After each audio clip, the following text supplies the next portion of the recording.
నా లైఫ్లో ఒక స్ట్రాంగ్ సినిమాటిక్ మెమరీ చంచల సాంగ్ వచ్చినప్పుడు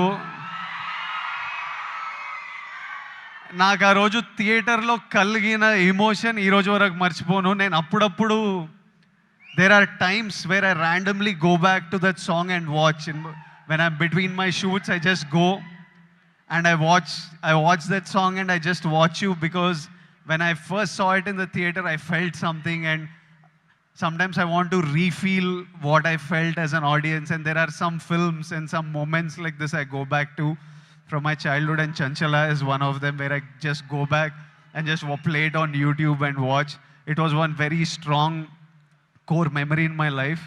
నేను యాక్టర్ అవుదామని అరౌండ్ 20 years ఉన్నప్పుడు, నేను ఇప్పుడే వస్తుంటే సూర్య నాకు చెప్తుండే, నాకు చాలా గట్టిగా ఈ వ్యక్తిని కలవాలని అనిపించిండే. నేను ఈ బాడీ ఎట్లా చేస్తారా ఇది, నేను కొంచెం ఓవర్ వెయిట్ కిడ్ ఉంటుండే, అసలు ఎట్లా సాధ్యం, ఇది ఏం చేస్తే ఇట్లాంటి బాడీ వస్తుంది, నేను ఏం చేయాలి, ఈ మనిషి డిసిప్లిన్ ఏంది, ఈ మనిషి డ్యాన్స్ ఏంది, ఈ మనిషి యాక్టింగ్ ఏంది, ఒకసారి కలవాలి అని నాకు చాలా అనిపిస్తుండే. నేను చాలామందిని కనుక్కున్నా ఎట్లా కలవచ్చు అని, కానీ నేను ఎక్కడో సరూర్ నగర్లో ఉండేటోడిని,